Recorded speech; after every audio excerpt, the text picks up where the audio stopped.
Quelle est la journée type d'un rédacteur en chef? La journée d'un rédacteur en chef, elle commence, on va dire, en premier, normalement, dans le journal, dans la rédaction en tout cas.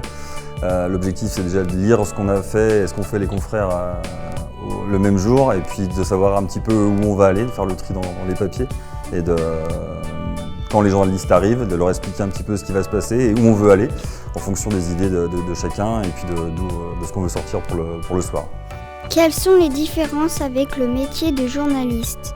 Alors la différence, c'est que le rédacteur en chef, il doit prendre ensemble le global du journal. C'est-à-dire que le journaliste, il va s'occuper de son article, il va s'intéresser forcément à ce que font les autres, mais le rédacteur en chef, c'est lui qui aura la vision générale de ce qu'il y aura dans toutes les pages du journal et qui va donner du coup la trame de ce que sera le journal général du lendemain.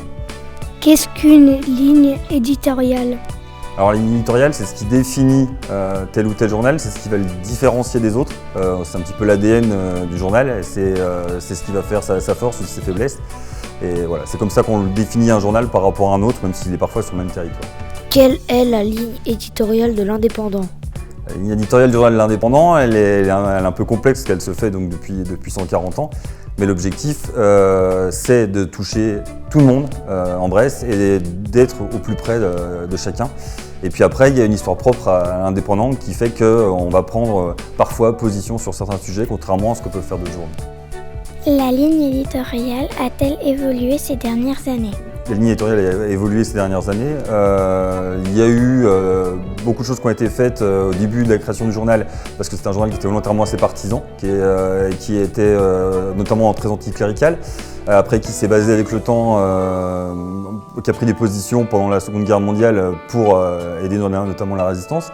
Il y a eu une envie longtemps de faire quelque chose de résistant et encore une fois de partisan. Avec le temps, la ligne éditoriale s'est modifiée et elle ressemble aujourd'hui à celle de beaucoup d'autres journaux, c'est-à-dire qu'elle est devenue plus neutre. Et l'objectif, c'est vraiment justement d'être assez impartial, de pas prendre le jugement, même si on a forcément ça un petit peu dans nos gènes.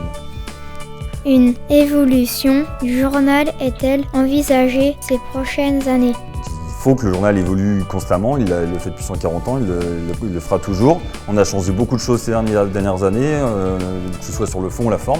Donc il y aura des mouvements qui seront importants, qui seront peut-être moindres à voir en tout cas pour le lecteur, mais qui seront toujours là.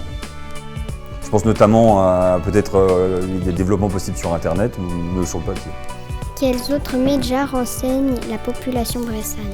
Alors on est 3 sur le territoire, donc l'Indépendant, le journal de Saône-et-Loire qui couvre pour la partie l'agence bressane qui a également Louan couvre le même secteur à peu près que nous, et puis également Radio Bresse, donc pour la partie radiophonique. Comment est fait le choix de la une? Alors le choix de la une de l'Indépendant, c'est quelque chose que j'ai essayé d'apprendre avec le temps et que j'essaie de faire toujours de la même façon. C'est-à-dire que le but, c'est d'avoir un titre principal qui va prendre la largeur de la page et qui va généralement être attaché à un gros sujet, un dossier important, brûlant ou complexe. Et puis une photo, une grosse photo qui va toujours accompagner une actualité plus triviale, plus joyeuse. Ça va être un gros événement, une grosse fête, beaucoup de conscrits, voilà, quelque chose d'attaché plus au terroir, plus au patrimoine du secteur. Combien de temps faut-il pour écrire un numéro de l'Indépendant? Alors, ça dépend, mais en moyenne, on peut estimer qu'on met entre 2 et 3 jours pour arriver à faire un journal. L'Indépendant existe depuis 1878. Quel est votre point de vue de rédacteur en chef sur ce journal et son histoire? Alors, c'est un journal que j'ai toujours connu, je l'ai vu évoluer, il garde des choses qui intéressent vraiment les Bressans et purement les Bressans. Donc l'évolution, elle se fait aujourd'hui vers le local, tout le temps, parce qu'on a fait avant des actualités nationales, on a fait des actualités régionales. Aujourd'hui, le but, c'est de se recentrer vraiment vers la force, vers ce qu'on sait faire, les locales. Et comme je disais tout à l'heure, c'est pour parler de la ligne éditoriale, l'objectif, c'est d'être à côté de chaque Bressan et de leur parler à eux.